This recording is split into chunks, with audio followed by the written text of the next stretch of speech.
Approaching 1 p.m. on Tuesday, the 22nd of August, 2017. Things are kind of quiet here at the moment, but in about 6 days they're going to get kind of hectic here, Mr. Steve Frederick. Calvin, yes, we call that the calm before the storm here. We're opening for business on the 28th on Monday, so we're counting down the days. So we're expecting, we've got more tractor trailers coming yet. We're setting up equipment. Where most of the classrooms are set up, but there's a whole lot of last minute details to get caught up. And where are we? For the people who don't recognize this soon to be very recognizable building, what is all this facility here, Steve? We're standing out in front of the Institute for Advanced Manufacturing here at Clinton Community College. We were lucky enough 2 years ago to receive a grant from the State University of New York, $12.7 million for us to build this new institute. That included construction costs, equipment costs, engineering expenses. Very pleased to say it was almost all exclusively local contractors. Murnane had the general contract. Jefford Steel did all the steel for the building. H.L. LaPlante did the plumbing and the heating, and it's great to have our local contractors involved. You may have even had one or two Clinton graduates working here at one time or another, I imagine. Oh, we have. Yes. I love seeing our alums working here on the project. So it's coming together. I remember about 4 years ago sitting around writing the grant, working on the team that helped write the grant for this project, and thought we had a long shot. Wasn't sure we'd ever get it, and the fact that we got the whole amount, we were quite pleased with that. Okay, Steve, what for those of the 3 or 4 people who don't know what your position is here, tell us your position and why that position that may not sound like it has anything to do with this would involve you doing this. What you doing? Well, I'm the Vice President for Institutional Advancement, so my job is to always be out looking for opportunities to move the college forward. So dabble a little bit in grant writing. This was a really good one that we were successful on. I do all the fundraising for the college, and we're just right now launching a quiet phase of a $3 million campaign to name everything in this building, every classroom, every lab, the building itself. We're talking to our partners and people in industry, and anybody for that matter, who wants to help invest in our community in exchange for naming labs and classrooms and stuff. My goal is to raise $3 million to create a fund that will annually support this project. So when we have, equipment gets outdated very fast today with the technology. So we want to be able to provide through the Clinton Community College Foundation money every year that we can give to the institute. So you need new equipment, you need travel for your faculty, train the trainer, scholarships for students. What do you need? So I'm heavily involved in this project, actually from the concept and design up through visiting, going out to Wisconsin. We went out there with a trip with a couple of colleagues to look at Gateway Technical College and had meetings with Snap-on Tools, president from Snap-on Industrial. You're going to see a lot of Snap-on when you walk in this building. So, yes, we're very involved in the project, very proud of it, and I think it's going to be just what the community needs. Okay, I know we've got the Ronald B. Stafford building over to the side of us here, but I don't think he took any money out of his personal pocket to get his name on there, but he certainly was very instrumental in getting a lot, not only right here, but all throughout the North Country during his tenure in the Senate at New York State. But what you're saying is, if some organization or individual wants to have this here building named after them, now is it a bidding, or do you get a set price, or how's that going to work, Steve? Well, I'm actually hoping to call it the Calvin Castine. That's what I'm going for. But no, the State University of New York gives us guidelines that when there's a newly constructed building for naming opportunities, that we ought to be targeting 50% of the building cost. So the building itself was $10 million. 50% is $5 million. I'm pretty confident we'll find somebody out there who would like to have that opportunity to have their name on the building itself and be referred to that. So if it's a Friday afternoon, we'll help you with some payment plans too. Well, I'll go on record right now as saying I'm willing to change hometown cable to whatever you want to call it. Absolutely. So I hope we're not competing there for those same dollars, Steve. So are we going to be able to take a look in there? And I'm sure it must be crazy in there right now. Absolutely, I can't wait to take you in and show you. When you're watching this video, realize we're still not 100% complete. It's a long ways. It's come a long ways.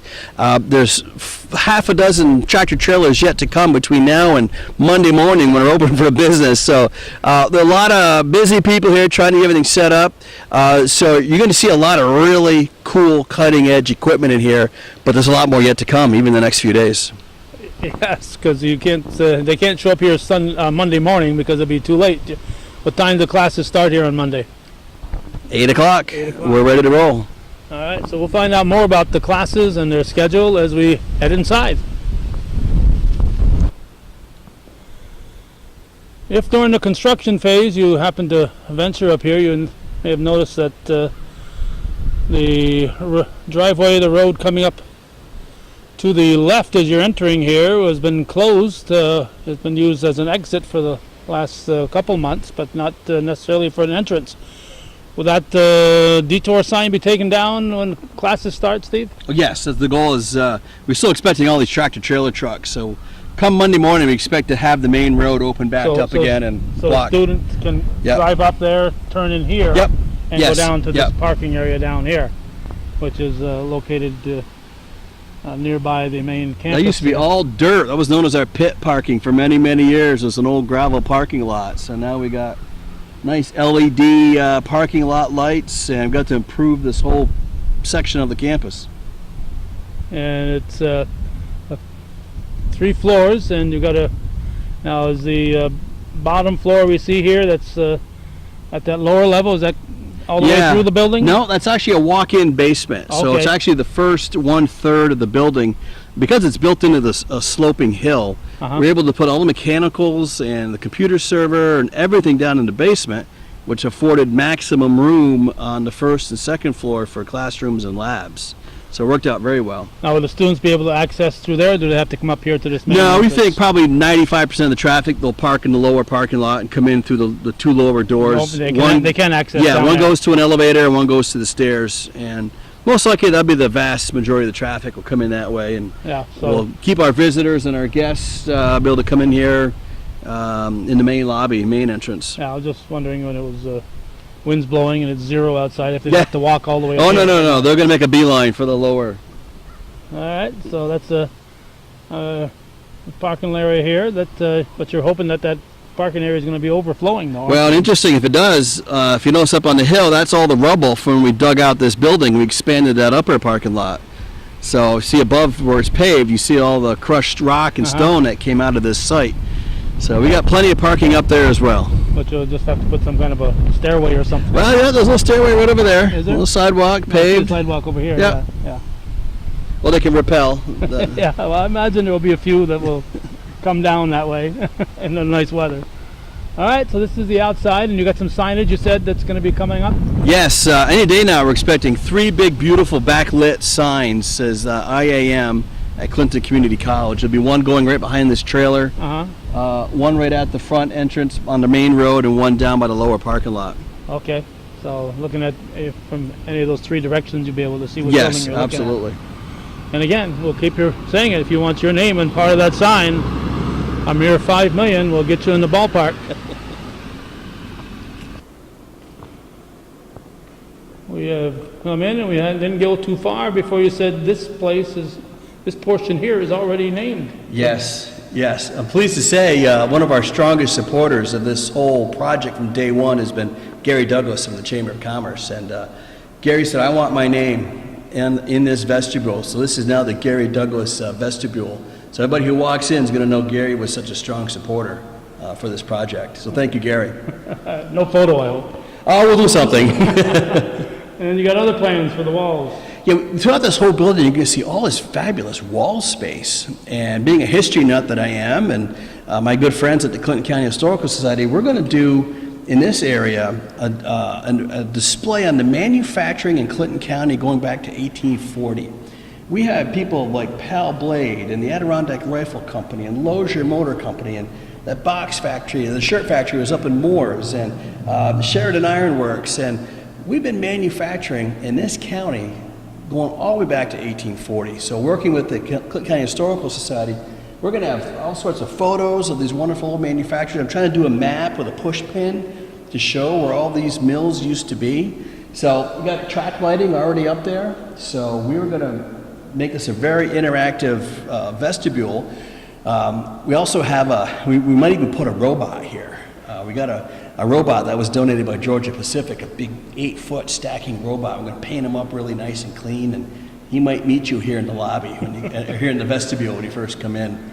No, it doesn't look like a human robot. It just No, but it looks like a really cool industrial stacking industrial robot that worked for many years stacking paper products at Georgia Pacific. You know, I went to work for the Sheridan Iron Works, what later became known as Harris Graphics, and they closed 30 years ago this year. And when I was there, one of my former classmates, in fact, Norm Ashline, was running a brand new thing called a numerical controlled drill. Wow. And you think of how far it's come, but that was the first type of thing I saw where you'd punch in the instructions, and this is 1966. Wow, that was cutting edge. Yeah. We're gonna have some brand new CNC lathes and mills here too. You're gonna see. Yeah. So Pretty cool. So we have a good history of manufacturing. Yes, we do. And this is again, most of the students will not enter through here. They can if they wish. They can. But this will be mainly for visitors. Will there be somebody staffing this location here? Because you're not going to have visitors coming and going all the time. That's the idea, is to have, you're now standing in the Northern Insuring lobby. Okay. So we're going to be welcoming guests, hopefully with a reception area right here. Flat screen monitor with different events that are going on here on campus or here in the building. There's going to be a lot more signage put up. We just want to have a nice general welcome for folks to be able to come in here. But what kind of person might be sitting here? Obviously, they're going to have other tasks other than greeting people, so they're going to have another job within the facility. Absolutely. Sure. Yeah, I mean, there's enough work for everybody, trust me. Be a multitasking,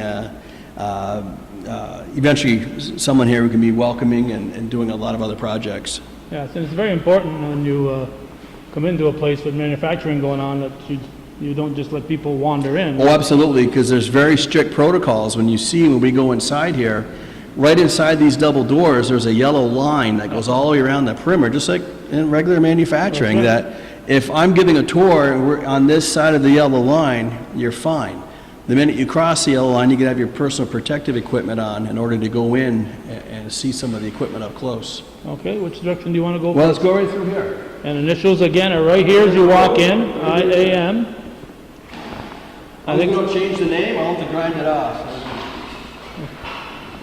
And I mentioned to you a year or so ago when we were here that IAM was the International Association of Machinists, or the union at Sheridan Iron Works, and so I'm sure the former union employees will be happy to see their initials continuing. All right, this has got a very high ceiling. This is a 30-foot high high bay area.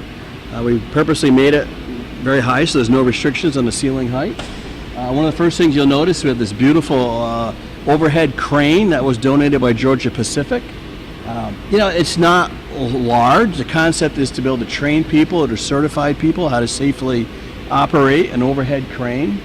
Okay, that's just going and coming at us and going. Yeah, the travel distance. But the idea is the length of the, right. It wasn't intended to run the length. It's just learn how to use the overhead crane. Right.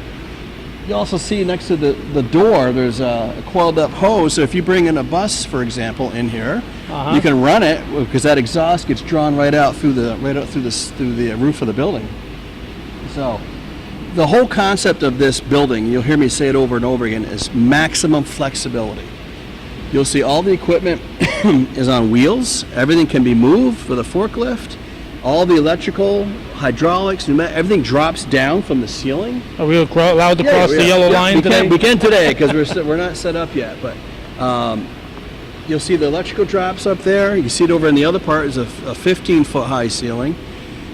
It's all set up for maximum flexibility. You're looking in that corner is a brand new 8-bay welding booth area. You see all the fumes will be vented right to the outside. You're going to see a machining area right next to that. That's where we're going to have some of our CNC machines. We've got some brand new jet equipment over there. We can go take a look at that. Okay, now Everything is For the brand new. for the person saying, what's a CNC machine? That's a computer-aided lathe or a cutting machine. So able to program it and sit back and let it do the work for you. You're going to see a lot of Snap-on. You're going to see we worked really well with Snap-on Industrial, Snap-on Tools. You can see a lot of their equipment in here. There's woodworking equipment, not super heavy, but we have some great woodworking equipment in here. Everything's top of the line. But the idea is to having a metalworking and a machining area, followed by there'll be a student project area where we first came in, so you can watch students building projects as part of their curriculum. One of the ideas is to have them build an electric snowmobile, is to convert a snowmobile into an electric snowmobile, design it and build it. That's cordless, I assume. Yes, cordless. Otherwise, you couldn't go very You far. want to make sure you got a full charge for your head for the woods. But again, everything's designed for maximum flexibility, depending on the employer that comes in and wants us to train people on their equipment, or training on our own. We have brand new trainers coming in every day. So that brings up the question of how did you decide which courses you're going to offer initially? Well, we listen to the employers. We listen to the plant managers. We've had an advisory group from day one of the local plant managers and manufacturers here in Clinton County advising us every step of the way. They looked at the blueprints. They looked at and talked about what kind of equipment. We gave them and showed them, is this all right? Are we on the right track?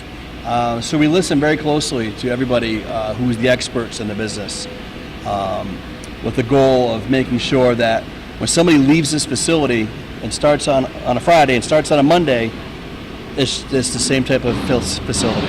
Yeah, and it's going to be seamless. They can walk into that new plant and not have a big learning curve. Absolutely, particularly safety. When it comes to all the safety SOPs will be followed here.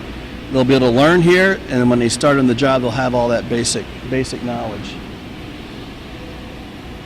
Okay, do you know how many students you're going to have when August? I don't know the exact number that we got enrolled, but we certainly have seen a nice increase in the number of students that are applying. For here? We've been currently doing training. There's a group from Mold Right Plastics training right now. We still have groups coming up from Ticonderoga, International Paper in Ticonderoga. One of the big things that we want to do here is increase our certificate training. So a company may send 10 or 15 employees to say, I want a real focused 15-hour course on precision measurement, or learning how to torque, or learning how to use tools at height, or that very specific training, 15 hours and they're done. But then you could stack those after a while. And next thing you know, you're halfway through to an associate's degree. And I know a lot of, we cover a lot of board meetings. I know a lot of municipalities have to send some of their employees to training for whether it be electrical or water treatment or sewage treatment. Exactly, and it's not a 2-year class. Right. It's a certain 15, 20, how many hours, very specific, very hands-on. So instead of putting them up in Syracuse for a weekend or whatever. They can do the training here. Yeah. Exactly. That would certainly be more economical for a lot of the ones that would need training. So now in this room, you notice this is not air conditioned. The classrooms are air conditioned, and the upstairs is all air conditioned. But like a manufacturing facility, we're on the floor. But it's hot out today. But yeah, it's not that bad in here. Not bad, but you couldn't possibly air condition it when you got machines running. And we also don't have the lights on. If you notice, everything in here right now is natural lighting. We got skylights, and you can see the lights around the perimeter. Mm-hmm. Every light in this facility is an LED light. So talk about energy efficiency, but it's amazing just even today without any overhead lights on. Yeah, how well lit it is. It's pretty bright. So how many classes are we talking about right now? Here, any idea? Or we need to talk to Chris Renner? You have to talk to Chris Renner. He's, as the director, he can tell you how many classes, how many, I can show you the different classrooms. I don't know how many classes are going on in there. And how many trainings he's got, but obviously they're lining up. The first year will be a learning curve for you as well as the students as far as what you need to do here, and a year from now you're hoping to be almost overflowing at the seams. Well, we're also going to start offering a series of Business on the Bluff seminars up here. We want to invite, 8 to 10 businesses at a time to come up here, tour it, talk to us, ask them, what do you need, how can we help? We're working with Mike Cashman from the town of Plattsburgh, working with the county, working with the Development Corp, working with the Chamber of Commerce. Let's start inviting on a regular basis businesses up here to come and see firsthand what's available, and then ask them, what do you need? How can we provide that training for you?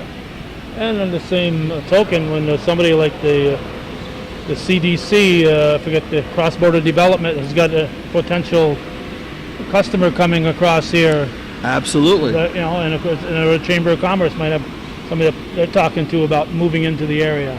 When outfits like that are dealing with outsiders, I'm sure they'll be wanting to talk to you guys. Absolutely. We're also rolling the red carpet out for our high school students. We have a group from P-Tech coming up tonight who are going to be soon transferring over to us. So every chance we get that we can offer tours for high school students, superintendents, high school teachers, principals, they need to come and see this in person. All right, you throw another one at me. P-Tech. What's P-Tech? P-Tech. P-Tech is it's a grant-subsidized high school within a high school. So we started with a cohort of 8th graders from 3 participating high schools. Beekmantown is one, for example. A group of, I think they started out 20 or 25 8th graders signed up for this program where they actually take their classes in Peru High School. It's heavy concentrated in technology, heavy concentrated with this type of work, and it's all grant funded. So when they finish the high school, they actually get to come here for 2 years for free as part of the grant. So you're identifying students who are really talented with their hands. They like to build things. They have an aptitude for taking things apart and putting them back together. So P-Tech it's a national program. It's not. We have a local chapter, which is great. We didn't invent it. We didn't invent it, but this next year is our first group of students who went through the 4 years at Peru, who are now going to come here and finish 2 more years, and they've already had exposure to a lot of this equipment.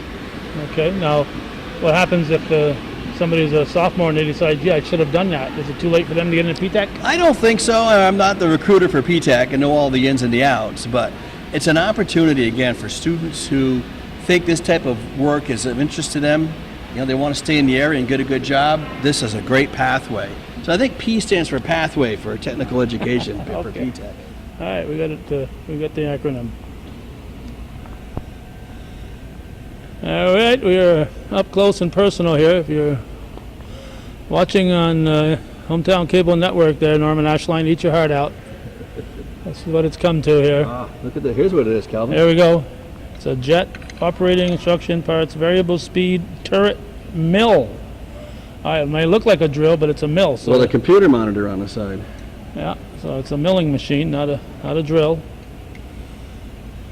So Brand new jet. I mean, look at this There's brand a new jet lathe. bandsaw. bandsaw. Yeah. It's the bandsaw. Okay. We're getting stuff coming right out of the box, just Okay, shiny yeah. and clean. Now you students will be getting this stuff dirty pretty quick. Oh yes, that's the idea. This looks like some kind of a drill, but Brand what new is drill it? presses. All right, it is a drill. That doesn't look too new right there. That's one I could probably Yes, operate. it's a Craftsman. It's one I got. My father has this in his basement. Brand new jet disc grinder. And Yeah, of course, sawing and stuff, lumber and sawing and all that carpentry stuff. Kind of. Your grandfather, was it, Mr. Menard? yes, absolutely. Would love it. I mean, there's a brand new Powermatic table saw. Again, it's one my father has in his basement. I mean, it's all top of the line equipment here. And Now, what was your grandfather's name from Owens? Bernard Menard. Bernard Yep. Menard, yes. Yep, he was very big in the carpentry. Yeah. You got a close-up view here of all of the ventilation ductwork coming out of the 8 welding booths. All right. We can wander in there right now since nobody's in there. Hide the bucket. That's all right. And they're each individually here so that you haven't got to Yes, worry agreed. about turning around and getting a spark or getting a flash of light from somebody Absolutely. else. Everything's protected, ventilated. There'll be TIG and MIG welding taught in each of these booths. So is this going to be more than one instructor, I would think, or just one instructor going from booth to booth? I have one instructor going, there's 8 students, so. You'll just peek in as Yeah, absolutely, absolutely. I think there's, you can't. We're still setting up here, but look at the beautiful new Snap-on tool storage with maple tops on there. Now, this is not a Snap-on commercial here. No, it's not. Snap-on But is they've been very heavily, good to us. yeah. They've been very good to us in this project.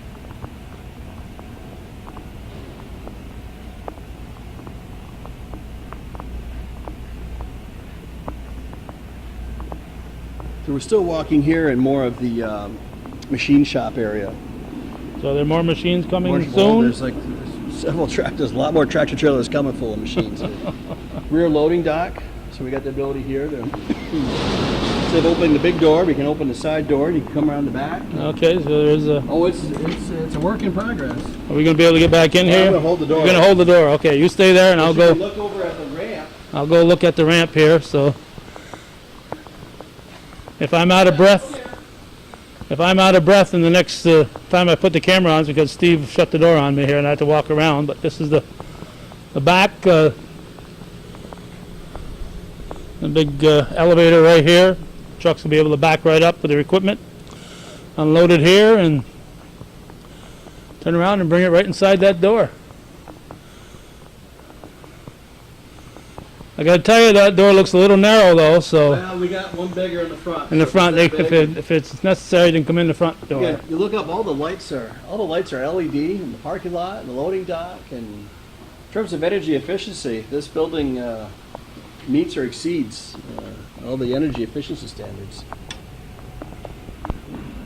And from there, you can look up and see the crow's nest. Yeah, see that. That's going to be a great spot. We'll go up there in a minute. That's a great spot for the students to work between classes and hang out, have a sandwich, and get a bottle of water or a soda.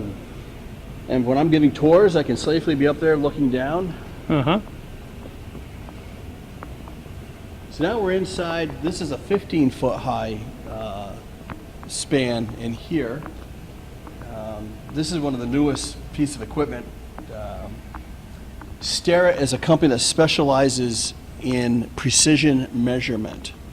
If you listen to almost any manufacturing, they're measuring down in microns. I mean, even a human hair is too big. So this is a piece of equipment that students can stand around and look at very tiny clearances on some of their Very manufactured. low tolerance area here. Adjoining with that is a toolbox that's full of this precision measuring equipment. And that's a big thing. It's a big need in our area to be trained. If you're going to, for example, get hired by Norsk Titanium and you're building parts for an airplane, you better not be off by your measurements. Yeah. We're working with that. So big part of what we're doing here. Okay, what's in here? This is the newest lab. This is the ETS is another local company that partnered with us. This is the ETS electronics classroom. You can go in and Okay. take a peek here. Howdy, Rick. Look busy. Look. Camera's rolling. Look busy. Actually, this is perfect time. This is Professor Rick Lawrence, and this is his classroom. Oh. He can tell you all the details. How we doing? Calvin Castine, Hometown Cable. Hi, nice to meet you. So what are you going to be doing in here, Rick? Well, I teach electrical and electronics technology classes. We've got 24 stations here. We're still basically got DC power supply, an AC function generator, an oscilloscope, a computer for each student, and then each of them have drawers, a system of drawers that has everything they need. Basically to build and test and troubleshoot circuits. And it's still, I haven't deployed all the equipment and tools to the students yet, but hopefully today and tomorrow I'll get that all done. Basically, they learn all about electricity and all about electronics, so electrical components and how to hook them together in circuits to do useful things. Okay, I'm seeing about 24 computers. That sound right? Yeah, 24. How are you going to talk to all 24 at a time? Well, what we've got up there is Okay. we have a new audio-visual system, a smart board. I can display, videos, PowerPoints. I can write on it, and then anything that I have up there will also be up on these screens On as screens well. here, okay. The screens as well. And then I've got a lectern computer up there that's actually being installed tomorrow. And pretty modern. I can freeze it at any time and post whatever I've got up there to the internet. So let's say a student misses a class, they can still have all the notes. Wow. Yeah, it's pretty impressive. I'm pretty happy with the space. The storage, the tools and component storage, I've never had that before. You know, and the students like projects, they can, you know, save their project, lock it up, you know, and pretty excited. And this equipment right here is actually less than 2 years old. We got a SUNY high needs grant a couple of years ago and spent about $30,000 getting new test equipment. You know, That seems, you know, to get that many pieces of equipment, it sounds very reasonable. not too bad. Yeah. We went out for bids and the contractor that provided did a good job. So they'll be starting here on Monday, it'll be the 28th. Monday, yes. How many in your first class, do you know? I think my Circuits 1 class has 21 students in it. Oh, almost full house. So I only have 3 open desks. So Okay, so they come in here, how far along the part of the day will they be in here? what they're going to be, a typical class, they'll be in here about 4.5 hours a week. Okay. So they might be here for 2 hours, and that'll be mostly lecture. And then another time in the week, 2.5 hours, were basically a half-hour introduction, and the rest of it's lab time. But what's nice about having the classroom and the lab being the same space, which isn't the way it was in the past, is even during lecture, I can pull out a piece of equipment, Right. you know, and demonstrate things a lot more easily than I could in a traditional classroom. So I'm pretty excited about that too. So what other courses we would a got- student be looking at if they were doing this? Well, there's that basic electrical circuits class that almost any technician in any program is going to take, because you know any technical field you need to know about electricity. There's follow-on. There's a Circuits 2 class. We get more in depth, learn more about AC circuits.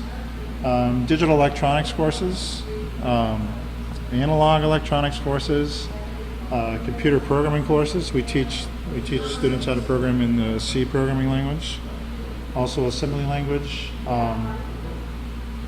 All kinds of things. Okay. Digital, analog electronics, computer programming, you know, it's all kind of, there's a kind of a cool class called microcontrollers where all that comes together in one. It's kind of the culmination. If you think about your car, there's over 30 microcontrollers in your car. You think about your coffee maker at home, it's got a microcontroller. Anything that's got a digital display has a microcontroller. So we teach students how to program those and how to troubleshoot them and get them to work properly if there's a problem. So really, every course has troubleshooting. I break things on purpose and then give them to the students to figure out. Yeah, you say, I meant to do that. Well, not to sound unkind, but sometimes they'll get something working perfectly and I'll say, look the other direction. I'm going to break it. Oops. And insert a fault. And we do, and you'll see in all the other labs here, they do the same sort of thing. We insert faults because we're all about troubleshooting and teaching the students how to fix things, Right. you know? So- because that's what they're going to be doing in real life. That's That's right, what they're going to yeah. be doing at the local manufacturers. They're going to be fixing things. That's right. If everything was working fine, wouldn't need them. And most things here, it's okay for the students to break them. You know, it's part of learning. Okay. Now, obviously, you're not just doing 4.5 hours worth of classes here. What else are you going to keep your time busy here? Well, just getting, that's one class. I'm Right. teaching, what am I teaching? 4 different classes this semester. Okay. So think about 4 times 4.5 hours and getting ready for all those classes. And it isn't just getting ready to talk about it, it's getting the labs themselves ready, getting all the equipment together, getting all the components together, you know. Oh yeah, that's what I mean. I wanted to point out that you weren't just doing this for 4.5 hours. No, it's pretty busy. This is my world. I'll be spending all week here, and then thinking about it over the weekend, and grading, and everything Yeah. else that goes into teaching.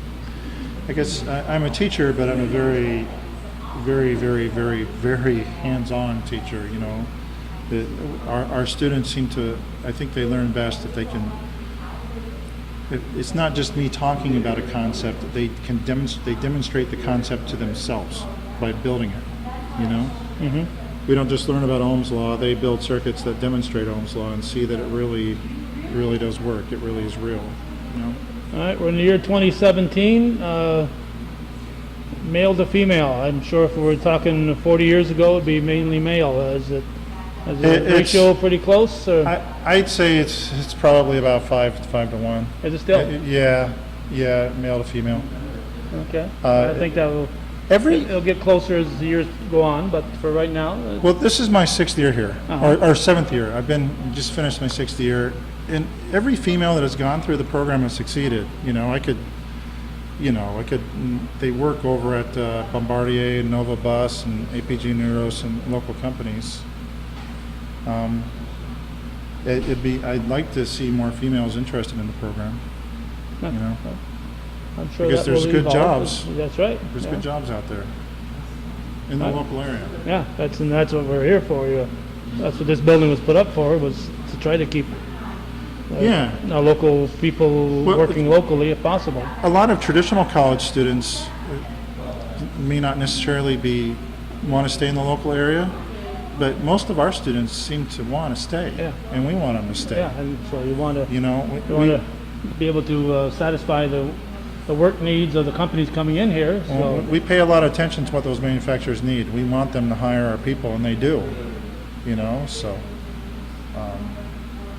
that's very important. They give us advice about what to teach and what not to teach.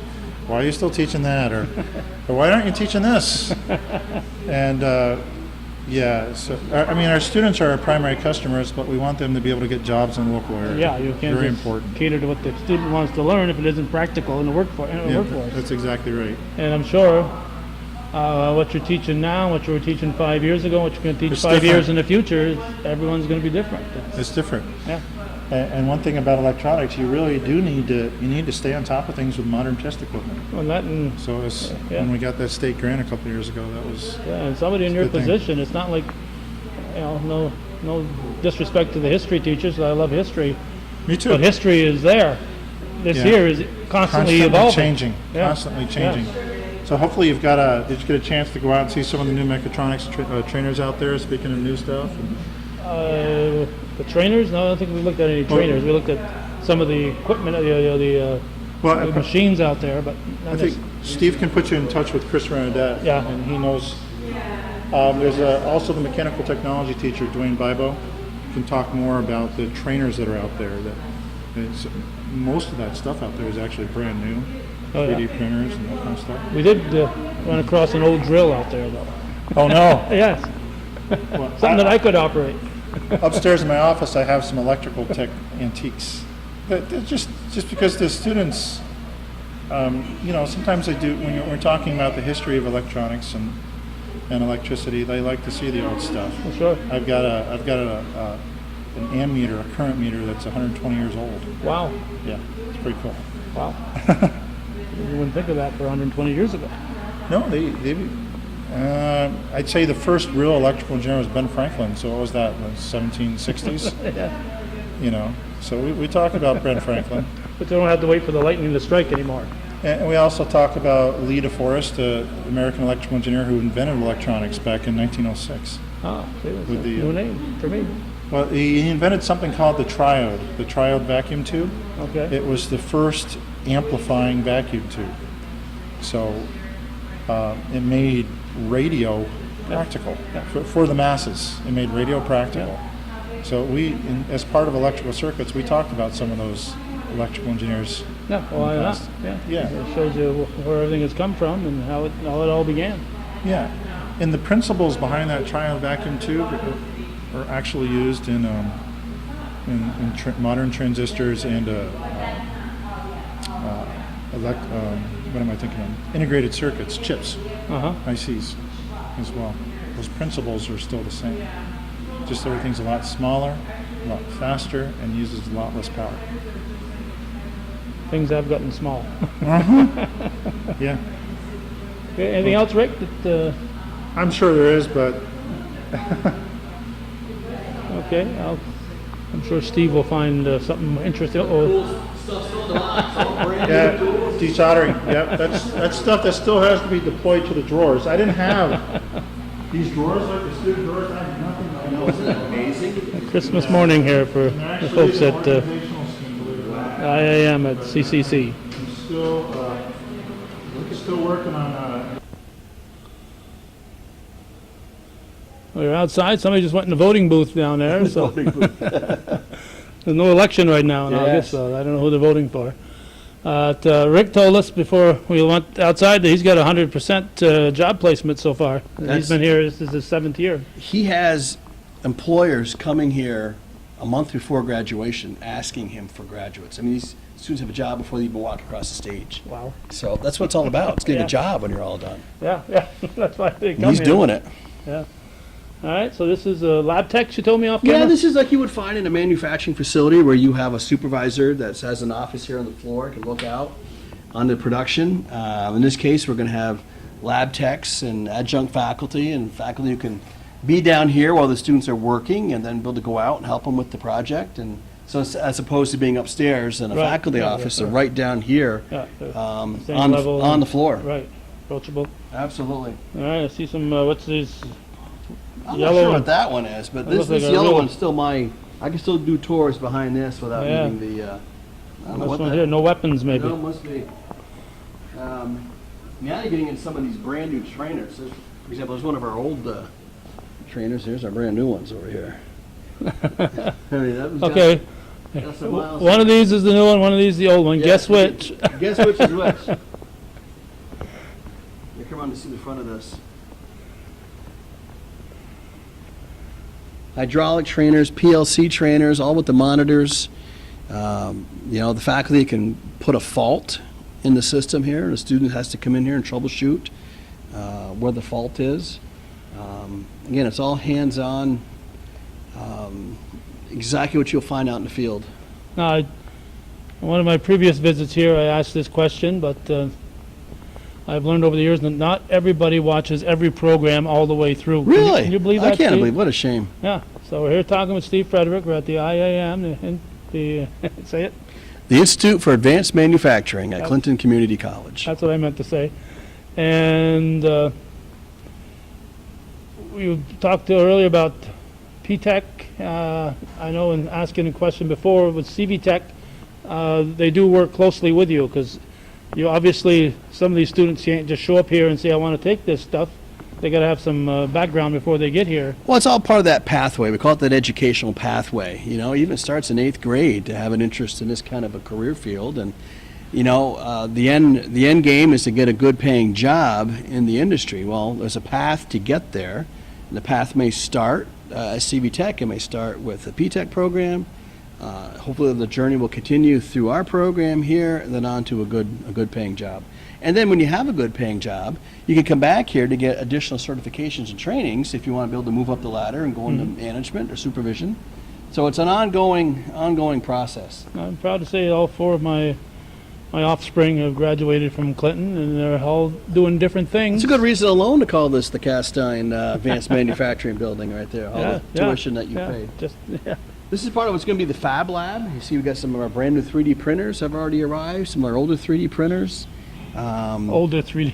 Yeah, these are actually 2 years old, and they're old. They're I old. mean, it's amazing how fast the technology Those changes. aren't microwaves. but- No. And again, student work areas. Again, everything is mobile. We can move it around. We can change it as we see fit, depending on what the training is that's coming up. I still can't get my head around 3D printing. It just it's boggles my mind. It's fantastic.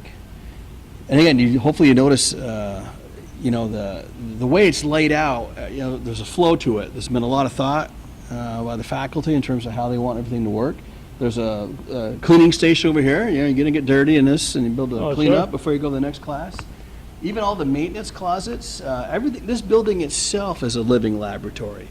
So if you're going to be you're coming back to school to be a maintenance mechanic to go work somewhere else, you're going to use this building as its actual laboratory. You have access to the plumbing and the heating and the air conditioning, and even the maintenance room is set up to have full access to all the guts of the building. So you're going to be able to learn here and be able to practice that and take it out onto the real world. That's pretty sharp there. You get the students to do the maintenance and Yeah, I don't. they pay you to. We haven't set figured it that. in. Yeah, we haven't figured that part out yet. But That's pretty good. That's pretty sharp. we have another classroom right here, Calvin. This is the Twin State Technologies. Twin State's also a very, very good partner with us. They've invested, and this is our computer classroom. Okay. So computer tech. A lot of this is basic, like, like networking. A lot of the behind-the-scenes area, computer networking, cybersecurity. The other thing you notice too, we put all the windows high so you can't be daydreaming, looking at the lake when you're working in here. You can look at the clouds. You can look at the clouds, but you can tell if it's raining. Yes, because you do have a beautiful location here, and you don't want the students to get lost Exactly. in the beauty. All right. Who's teaching in here? Do you know? This is Ron Poland, Okay. getting ready to retire. You met Rick Lawrence over there. Ron's got might be his last year. He's been here for quite a few years, and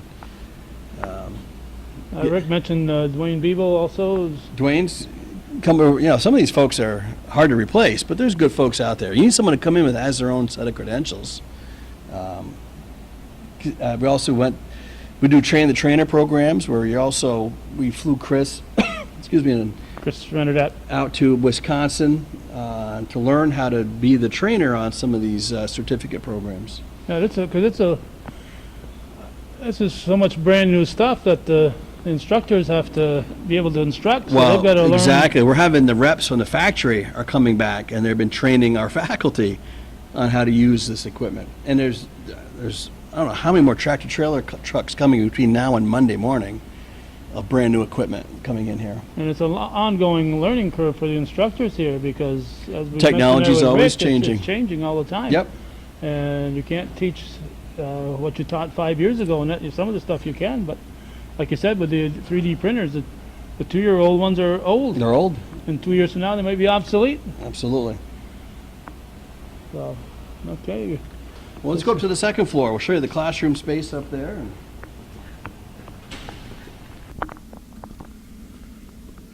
We took the elevator up on the second floor, and Distance Learning Center Room 202. Yeah, this is going to be a fun room. Right now we have a 31-foot custom boardroom table being built by Jeffrey Steele right now. Uh-oh. We're going to be able to put 30 people around that table. On a table. The idea for this room is it's a boardroom for meetings. He's got two 90-inch monitors on one end, two 60 inches here. There's cameras on both ends of the room. You could literally be meeting with your counterparts in Germany here Wow. and be live. You could be taking a class, perhaps, with Clarkson University, sitting here. Above the table, these are microphones and speakerphones. So without having it on the table, it's right above the table. Kitchenette, so we're going to be able to have meetings in here, board retreats. It's a nice flexible room. We've got a refrigerator coming, microwave. Yeah. When I think of rooms like this, I think back to it'll be 20 years this January, the ice storm, and Yes, how everybody sat around trying Absolutely. to plan. absolutely. But this is so who's going to be mainly utilizing this? Well, again, it's really a very flexible room. Could be classroom, could be for business and industry. It could be corporate trainings, or could be corporations that want to have a retreat here. I plan on moving my foundation board meetings in here, my alumni board meetings in here, and I have some alumni who live in Florida And who go live. Skype in. This Yeah. is great. Yeah. Instead of using my little laptop, they're going to have all this great equipment for going live. Yeah, it'd be almost like being here. Look at love this countertop over here, stainless steel. It's a snap-on. Did you notice? I don't know if you notice or not, but I want you to notice. I mean, they're from a corporation. They're pretty smart. They want their Well, name yeah, out you there get- with all you- these corporate you get it. executives coming in here. Yeah, that's right. You get it with the people who are learning. You get it with the executives that come in. So, Cal, I'm going to show you this stairwell, and it's a basic stairwell, but I'm going to tell you why it's important. This set of stairs goes right back down to that lobby where we first walked in, Okay. but this set of stairs goes right up to the roof. Uh-huh. You actually walk out onto the roof. It's not a ladder with a hatch or something. It's part of that ability to access the building's air conditioning and heating. We're going to hopefully have some solar panels up there soon. One of my fundraising ideas is every stair riser, you can buy a stair. We're going to laser cut people's names and stainless steel and put their names right up on the stair riser. A lot of stairs in this building. One stair at a time. One stair at a time.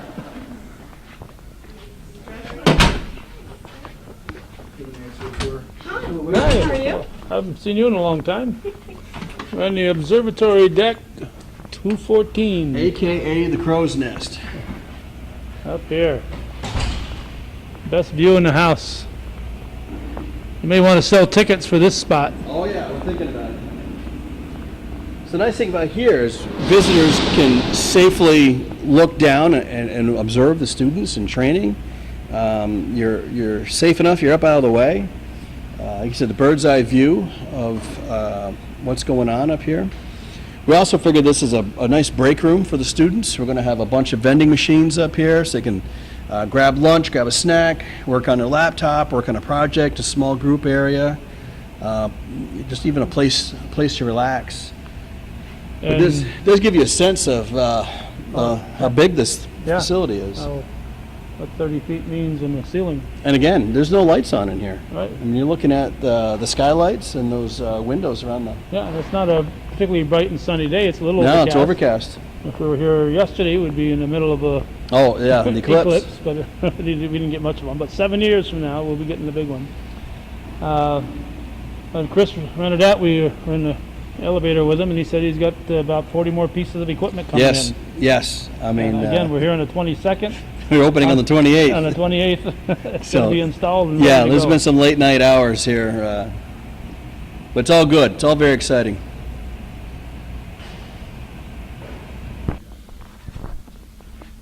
We're outside now in the hall, and this could have been a solid wall here, but Yeah, the original plans were we're going to try to do a floor-to-ceiling glass wall down through here, and the budget that was pretty expensive. But the other thing is, there's people with vertigo and people who are afraid of heights. Yeah. And now that we think about it, that probably wasn't the best idea. I mean, you can still safely look down on the floor. but if here you in the don't want to building. look down, you don't You have don't to. have to, but you don't feel like you're walking on the edge.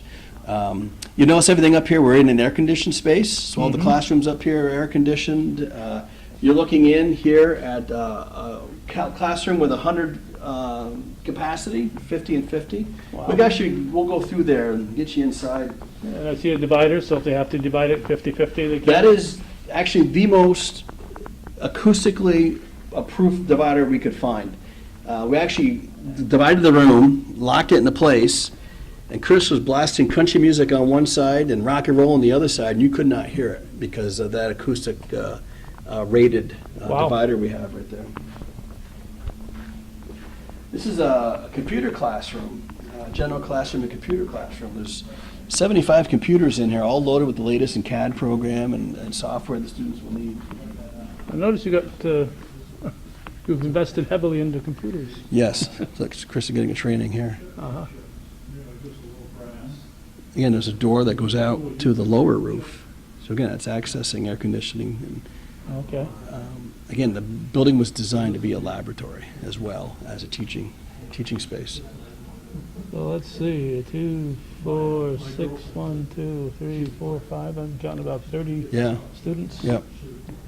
It's going to be an open lab too. Someone needs to come in here between a class. So they can come in here and jump on a Yeah. computer. We got a lot of cool wall space up here. We're thinking about, one of the ideas is to take the laser cutter and laser cut gears out of stainless steel and then use the laser engraver to carve company names on it and sponsors' names on it down through here. I noticed all your ideas have dollar signs. Well, that's what they pay me for, Cal. That's what they pay me for.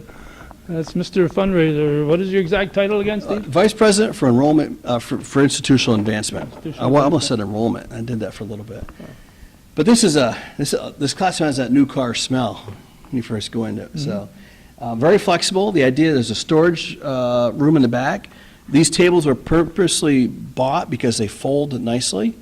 They can all be moved in that bag. You could set up, for example, tables around the outside and have a career fair. You can have a job fair up here. You can have, again, flexibility throughout this whole building. That big monitor, there's a 12-foot screen that will drop down from the ceiling, and we can set the room up facing that wall. Okay, You can spin it. You got 2 classrooms here of 50 facing those walls with the acoustical divider. okay. And that not to exceed 67 is for that half of the class. That half, yeah. So don't, Here's some more precision measurement equipment up here. That's a big topic here within the industry for that type of training. well, everything's gotten so precise this day and age, you know. Yeah, You know, just a little extra torque here, that won't hurt anything. Well, yeah, it does. And, a couple extra lines on the ruler, 3 inches and 2 little squiggly lines. No, that doesn't work anymore. So, No. again, everything here is to be flexible. Yes, you can use it for more than just one purpose. You're not tying into just a one-purpose room. Faculty office. Yes, this is Speak Chris Renadette's, correct. Chris's office is in here. Obviously, we didn't dedicate a lot of space to the faculty offices. I mean, they check their emails, check the mail. yeah, The idea is to be working with students. right. Maximum, so they're gonna, room for 3 faculty in here, plus Chris. Okay.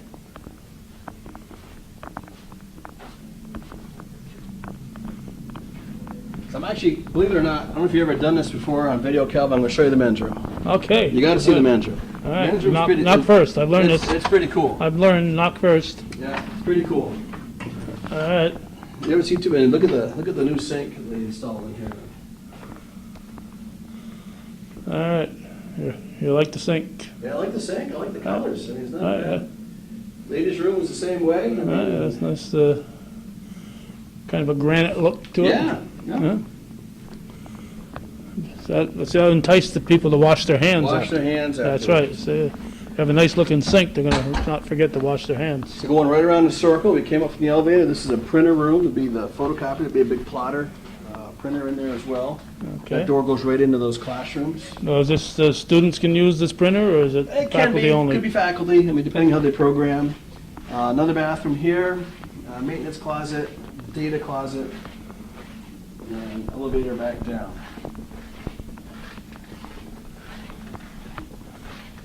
So how many times did you have to use the pencil when you were drawing out, the eraser on that pencil when you were drawing out the layout of this? Not bad. Interestingly, we took a copy of our blueprints with us. We went to a Gateway in Wisconsin and showed them our blueprints and asked them, what would you do differently in your building? And they gave us some really good advice for this building, which we incorporated.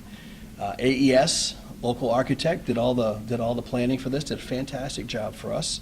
And full kudos to Chris for laying it out exactly where he wanted to have all the equipment, and working with his faculty, and again, working with our employers, working with our manufacturing folks. And you're hoping that you may have to expand it someday. You've left room for that possibility. Actually, we did. We actually positioned the building, you notice where that lower parking lot was, it's out this way. Right. Yeah, if we had the need and there was the resources, get another grant, if we wanted to double the size of the building, we can go that way. Because that way is the main road, this is the side road, that's the water retention. We only got one direction, but we could. That's why we did leave that option open. Because obviously this campus has changed a lot over the past 40 years. We like to think, it's even the last 15 years that I've been here, it's changed quite a bit. But it's nice and bright and clean, and we're ready for students. Ready when you are, students. We have made it back outside. Again, we are here on this August 22nd, 2017, on August 28th. This building we've just looked at, the Institute for Advanced Manufacturing You got at it. Clinton Community College will be up and operating. And for someone like yourself, Steve Frederick, who helped write the grant for all this has got to be particularly gratifying. Could you envision what you're looking at right now when you started writing that grant? No, to be honest, when we wrote the grant, we thought there's no way. We'd be lucky if we get half the money. We got all of it. We got every dime we asked for. Then we said, well, we should ask for $25 million instead of 12.7. We might have got it too, but Or you might have got nothing. we might have got nothing. So you can't look at it and say, oh, we should have. I work with a lot of smart people up here. I mean, this building came in on time and actually a little bit under budget. So there's a little bit of money left in reserve. So, I'm sure throughout the next year you're going to say, "Oh boy, we forgot to do this." Or wouldn't it be nice if we had that? There's a little bit of money. It's going to be something. So we left a little bit of money in there for those things that you didn't think of. A little more money for some new equipment. So, again, kudos to some very smart people that I work with who planned very well for this. Chris Renardette was awfully busy today. Obviously, he's running around. To be bothered by my camera. Kudos to him, because it's I can't imagine having to have this up and running 6 days from now. He's having some sleepless nights, but we'll get it open, and then we're going to invite you back. And when it's full of students, we can go in and see everything working and see even all the latest equipment we get in there. All right. Well, we appreciate you taking this time on a day that's supposed to be storming by now, but it's holding off at the moment. Well, we'll take it. Thank you, Calvin, as always. Thank you, Steve. We appreciate it. All right. We've been coming at you from campus of Clinton Community College, and those windows are about to be refurbished. Yeah, interestingly, we've got $28 million total. It's going to be input on this campus. I mean, this building was 12.7. Another $12 million going into that building. That's the old former Hotel Champlain. It's a grand old building, but it needs a lot of love. We put a brand new roof on it in 2002, put a brand new heating system in it last year. So now we're replacing every single window. They're all aluminum clad windows. The siding is being all replaced. The verandas are being rebuilt. All the wrought iron balconies are being sandblasted and epoxied. Back loading dock is being rebuilt. So badly needed. Oh, and we'll have central air conditioning as well. So between that, we also have the Learning Commons, which is another fundraiser we did with a brand new state-of-the-art library, tutoring center, accommodative services. All said and done, this campus will have a $28 million capital improvements completed in not too far distant future. And the nice part about that is most of that money is being spent on local contractors and suppliers. Whenever possible, absolutely. It's good for the region. Now, will it keep us the same basic look? I see a couple of windows there that are side by side that have about let's see, 6, 8, 9 windows in one little window. We will keep the interesting. This building is not on the National Historic Registry, but we are very cognizant, and history nuts like me will make sure we don't deviate from what it was originally when it opened in 1911. After the fire. Yes, after the original one burned down. So we'll make sure it reflects what it was intended to be, the original hotel. All right, from Clinton Community College on the Bluff. And watching Hometown Cable. Thanks for watching and supporting our